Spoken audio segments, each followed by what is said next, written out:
Good morning to all. Hello.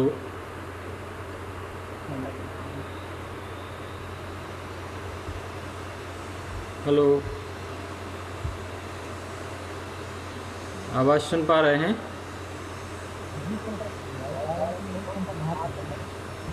एक minute. Hello, आवाज़ आ रही है? Yes sir. क्लियर आवाज़ आ रही है ना? Yes sir. ओके, ठीक है। Sir.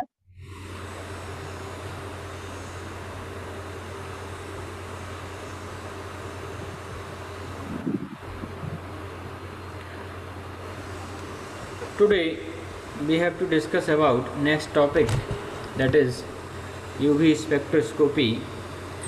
In previous lecture we have discussed various methods of separation from a complex picture, and these techniques, out of these techniques, spectroscopic technique is also another method in which we have to analyze various type of sample, but not only not separation of individual compound from a mixture, but we have to use this technique for analysis, for especially concentration determine, for especially determination of a particular amount of a substance in any sample. So we have here started with a basic introduction. 1 minute.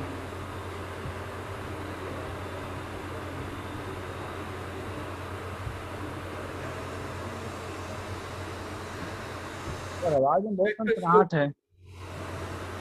Spectroscopy is a branch of science that deal with the study of interaction of matter or any substance with the light, or we can say in other word, it is a branch or it is a technique that deal with study of interaction of electromagnetic radiation with the substance or any material. So during this methods we have to study a interaction between electromagnetic radiation and any substance that we have to required to analyze. Electromagnetic radiation क्या है? First of all, we have to understood that what are electromagnetic radiation. Electromagnetic radiation consists of discrete package of energy which are called as photons and commonly known as photons. Photons consist of a oscillating electric field. These consist of a electric field and oscillating magnetic field which are perpendicular to each other. ये दोनों एक दूसरे के perpendicular होते हैं. So photon is a mixture of electric field and magnetic field in which these two fields are perpendicular to each other. This is the electromagnetic radiations. Now this is the schematic representation of these two fields that shows from any source electric field and magnetic field both are perpendicular to each other. Here it is seen, it can be seen clearly in this diagram. Now there are various terms which are used in this method, in this technique. That is, first one is frequency. Frequency क्या होती है? So अगर हम definition देखें इसकी, it can be defined as a number of times electric field radiation oscillates in 1 second. 1 second के अंदर वो इलेक्ट्रिक फील्ड रेडिएशन जो है कितनी बार oscillates होती है, that is the frequency. The unit of frequency is hertz. These are the common things that we have already studies, we have already read in 11th 12th also. The another term is wavelength. It is the distance between two nearest parts of the waves in the same phase, that is distance between two nearest test or trough. तो ये दोनों के बीच की distance है, किस किस के बीच की, नियरेस्ट पार्ट ऑफ वेव्स, दोनों टाइप्स की वेव्स के बीच की distance, that is mentioned as wavelength. Lambda से हम इसको रिप्रेजेंट करते हैं, शो करते हैं। These are another schemes diagram that represent electromagnetic radiations and oscillating continuously, and here we mention wavelength क्या होती है उसको हमने यहाँ मेंशन किया है। This is the wavelength, distance between these two oscillates. The relationship between wavelength and frequency can be written as, दोनों opposite होते हैं, ये भी हम पहले से जानते हैं। wavelength and frequency opposites to each other. This relationship can be shown here also. As photon is subjected to energy, so E equal to h nu, nu को हम यहाँ पर frequency के लिए यूज कर रहे हैं, रिप्रेजेंट कर रहे हैं, and lambda is the wavelength, h is the constant, that is proportional constant. So E equal to h nu, E क्या है यहाँ पर, energy. Now in next slide these are different wavelength in nanometer that mention for various colors of the light. Electromagnetic radiation, that means violet 400 to 220 nanometer, indigo, then blue, then green, then yellow and then orange and red. इसको हम short form में पहले भी हमने ये पढ़ा है, VIBGYOR इसको हम शॉर्ट फॉर्म में बोलते हैं। V for violet, I for indigo, B for blue, G for green, E Y for yellow, O for orange and for every there are mention the limit of wavelength.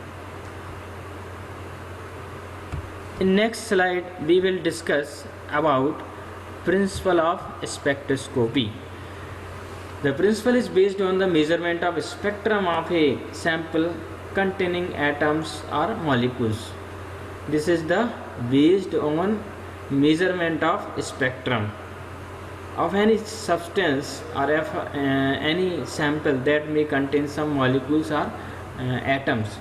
Spectrum is a graph of intensity of absorbed light or emitted light or radiation by sample versus frequency or wavelength. ये क्या show करता है, जो भी हमें spectrum मिलता है spectroscopy analysis करने के बाद, that mention the intensity of the absorbed or emitted radiation by the sample.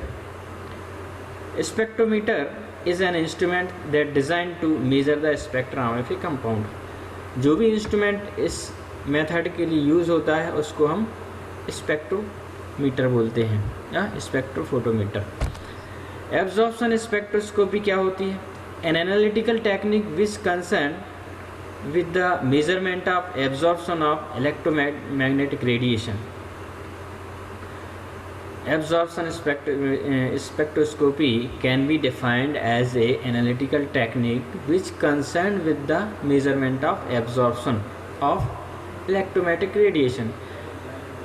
इस मेथड में हम एब्जॉर्प्शन मेजर करते हैं that caused by any substance, that produced by any substance, or that caused by any substance that is analyzed in presence of any electromagnetic radiation.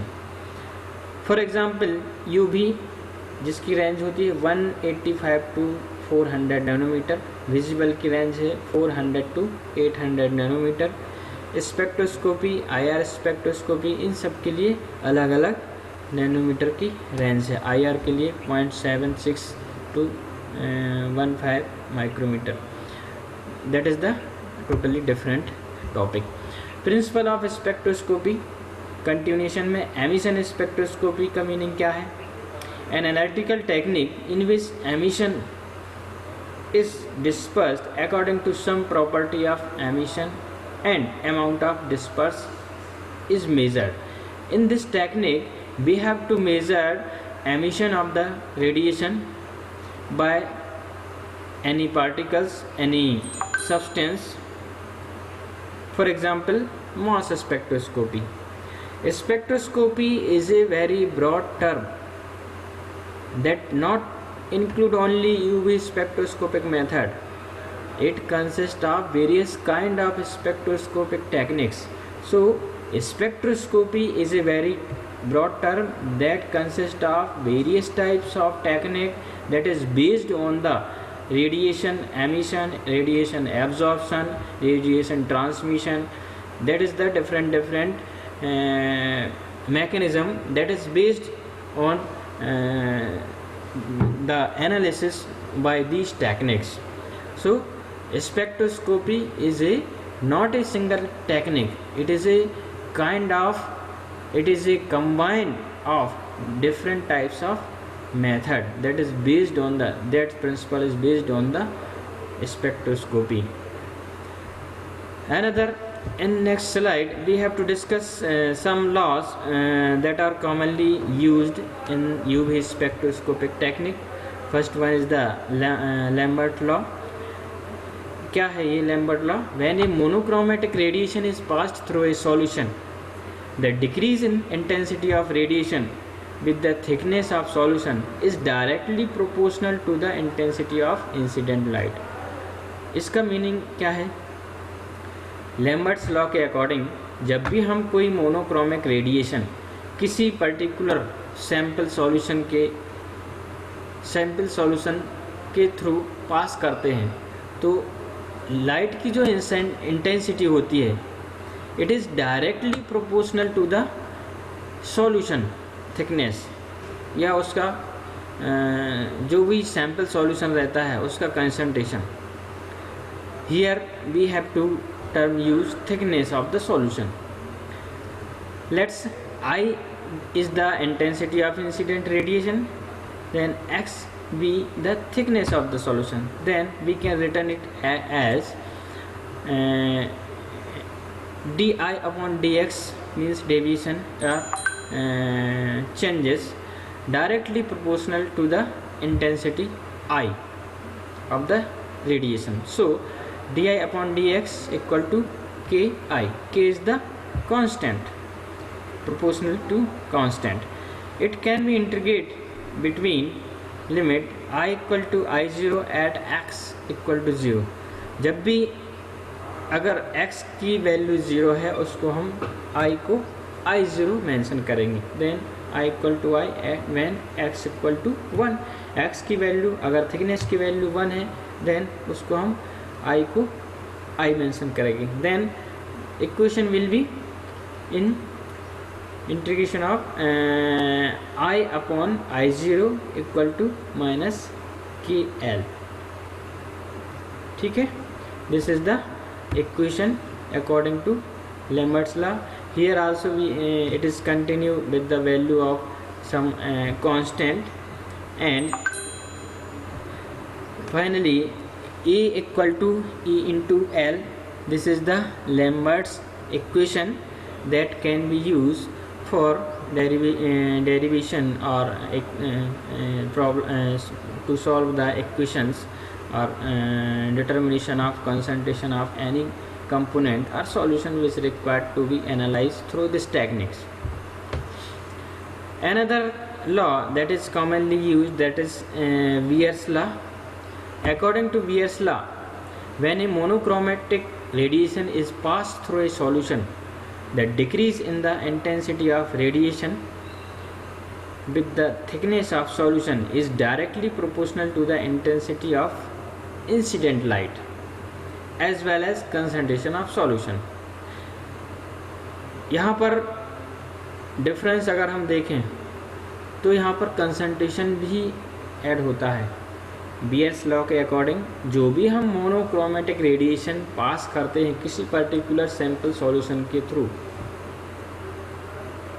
It decrease in the intensity of radiation. तो after passing through this solution the intensity of the light may be decrease because some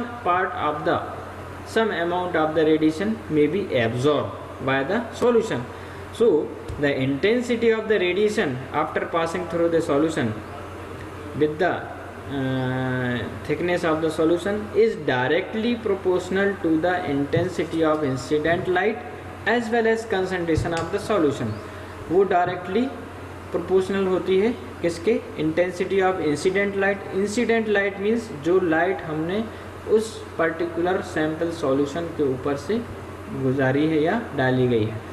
and other concentration, और उसके concentration के भी directly proportional होती है.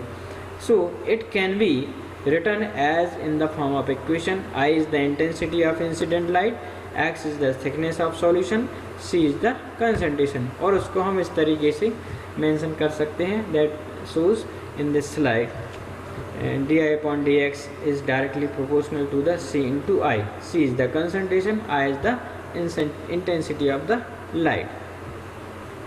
And it can be here also written as in the form of finally in next equation, that is the A equal to E C into L. C is the concentration, E is the molar extension coefficient, and L is the thickness. Yeah. This is also in continuation with Beer's law. From the equation it is clearly seen that the absorbance, which is also called as optical density, absorbance जो हम इस methods के through determine करते हैं, जो light absorb होती है वो उसको हम मेंशन करने के लिए another term that are known as optical density can be used. Optical density of a solution in a container of fixed path length is directly proportional to the concentration of a solution. उसके solution के directly concentration के directly proportional होती है. Now we have to come on the point that is principle of UV spectroscopic technique. यहाँ पर हम individual technique that is UV spectroscopic technique पर discuss करने जा रहे हैं. अभी तक क्या था, बेसिक जो स्पेक्ट्रोस्कोपिक टेक्निक्स होती हैं उनके बारे में हमने डिस्कस किया कि क्या होता है, क्या उनका मैकेनिज्म होता है, कैसे वो ट्रांसमिशन या एब्जॉर्प्शन के थ्रू कंसंट्रेशन को डिटरमाइन करते हैं. तो यहाँ पर प्रिंसिपल हम डिस्कस करेंगे. UV radiation region extend from 10 nanometer to 400 nanometer and visual radiation region extend from 400 to 800 nanometer. ये लिमिट जो है हमेशा आप याद रखें, 10 to 400 नैनोमीटर क्या है, यूवी रेडिएशन रीजन. विजुअल की रेंज क्या होगी, 400 to 800 नैनोमीटर. नियर, अब इसको भी अगेन डिफरेंट पार्ट में डिवाइड किया गया है. Near UV region 200 to 400 nanometer. Far UV region below 200 nanometer. For UV spectroscopy is studies under vacuum condition. The common solvent, यहाँ पर हम डिस्कस कर रहे हैं कि UV spectroscopic is studies under vacuum condition means vacuum condition create करके भी study हम करते हैं. The common solvent use for preparing sample to be analyse is either ethyl alcohol और hexane. We can say in another term, जो भी हम sample analyse करेंगे उनको हम कॉमनली जो भी सॉल्वेंट यूज करते हैं that are generally organic solvent, that may be hexane और ethyl alcohol. Another term that are commonly used in this technique, that is electronic transition. Electronic transition क्या होता है, दैट इज मेन और major important in to understand the mechanism of this technique. The possible electronic transition can be graphically shown here. Energy जो भी difference आता है absorption के through वो किन कारणों से होता है यहाँ पर मेंशन किया गया है. जब भी ट्रांजिशन होता है एनर्जी का, तो वो डिफरेंट टाइप से ट्रांजिशन होता है जिसमें different amount of the energy is consume. For example sigma here, सबसे नीचे जो आप मेंशन दिख रहे हैं, sigma bonding, then pi bonding, then non bonding N, then इसको फिर हमने पाई स्टार एंटी बॉन्डिंग को रिप्रेजेंट किया है पाई स्टार से, और सिग्मा स्टार को किया है एंटी बॉन्डिंग स्टार को जो किया है मेंशन हमने वो एंटी सिग्मा एंटी बॉन्डिंग की। तो ये जो रिप्रेजेंट कर रहा है स्कीम या डायग्राम, इसमें अगर हम देखें तो जो भी सपोज सिग्मा टू पाई ये नियर हैं, जब भी ये इनके बीच में ट्रांजिशन होगा इसके लिए हमें small amount of energy required रहेगी। In this case be required small amount of energy.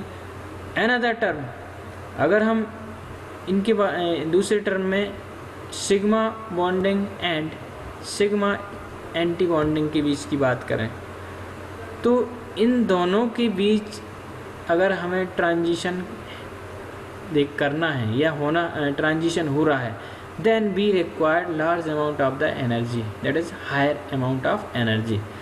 So this represent the overall electronic transition that occurs between different stages। Next slide में पॉसिबल इलेक्ट्रॉनिक ट्रांजिशन को हमने यहाँ पर वही दिखाए गए हैं, रिप्रेजेंट किया है कि sigma to sigma anti transition, pi to anti pi transition, N to anti sigma transition. These are the different type of transition 1 to 6 that occurs during these spectroscopic techniques or UV spectroscopic techniques, and a particular amount of the energy difference may occurs। यहाँ पर अब हम individual transition के बारे में discuss करेंगे in the short. Sigma electron from orbital is excited to corresponding anti-bonding orbital that is mentioned as sigma star, that is known as sigma star transition। जैसा कि हमने डायग्राम में आपको दिखाया है डिफरेंट टाइप के ट्रांजिशन, वहाँ वही चीज़ हम यहाँ वर्ड में मेंशन करते हैं। Energy required is large for this type of transition, क्योंकि इन दोनों के बीच काफ़ी डिफरेंस है। So such type of transition required very large amount of energy। For example, methane example भी दिया है यहाँ पर, has CH bonds only and can undergo sigma to sigma star transition and shows absorption maxima at 125 nanometer। यहाँ पे जो amount रहेगा energy का नैनोमीटर में वो रहेगा 125, that represent the lambda max.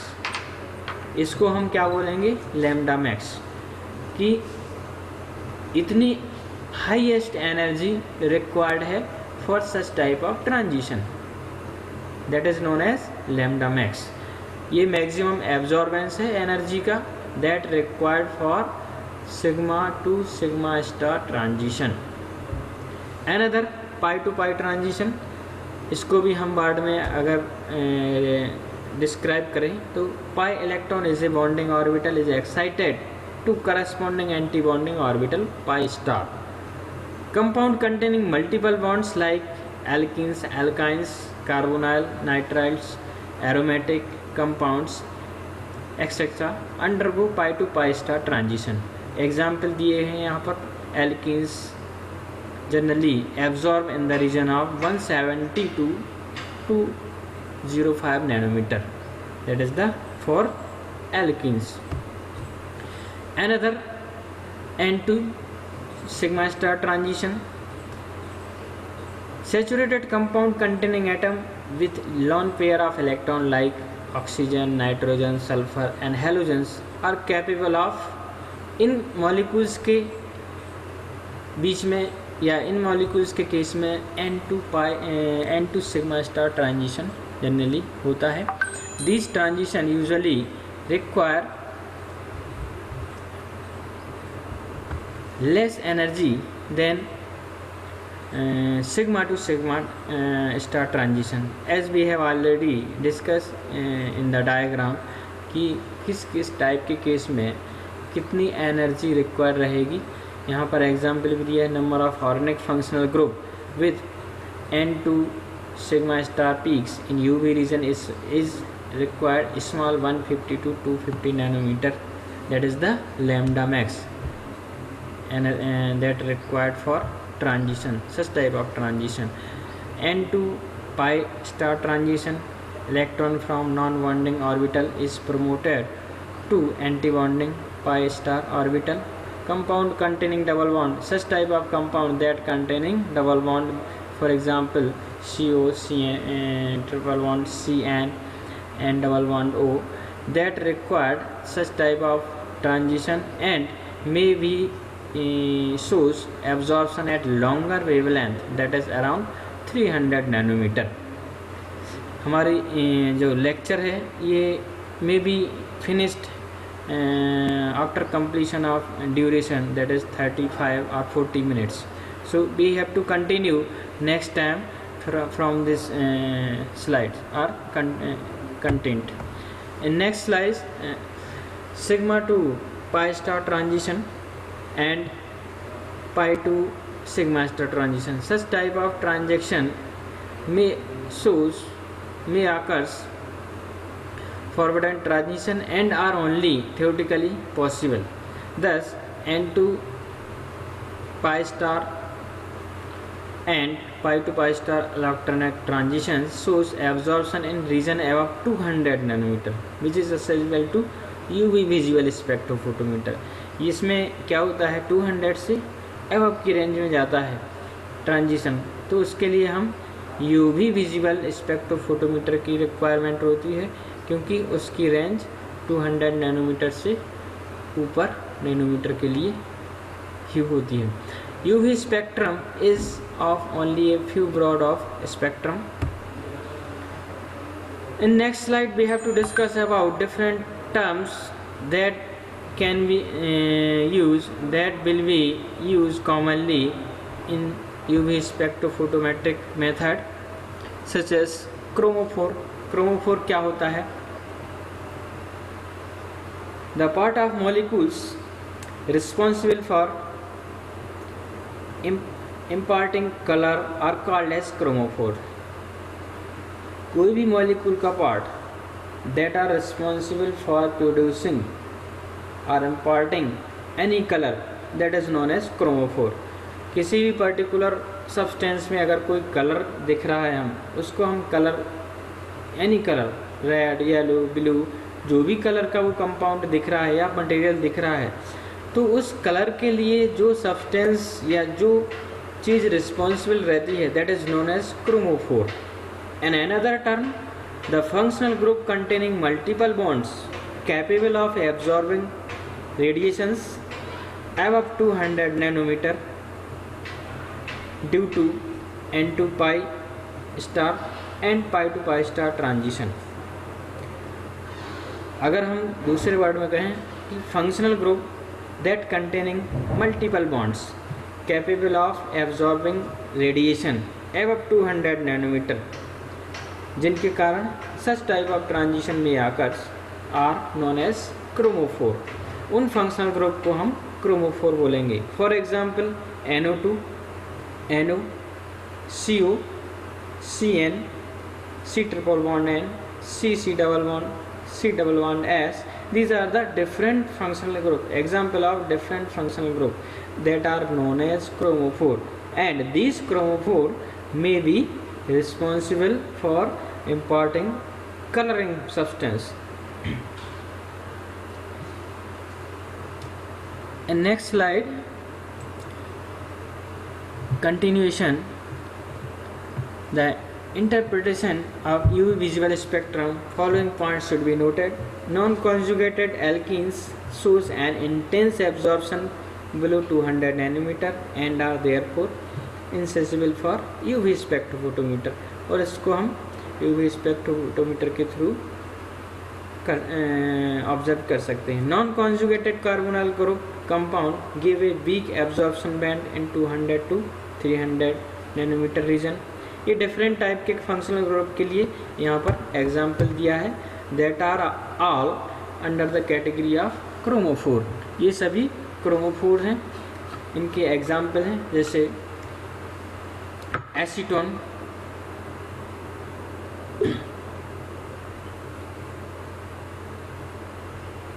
has lambda max 279 nanometer.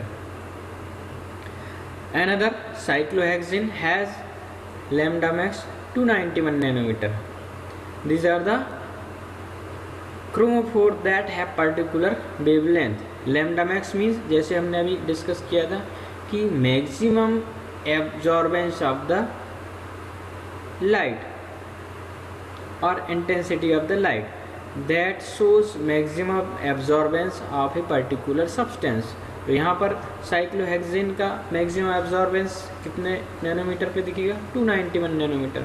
When double bond are conjugated in a compound, then lambda max is shifted to longer wavelength.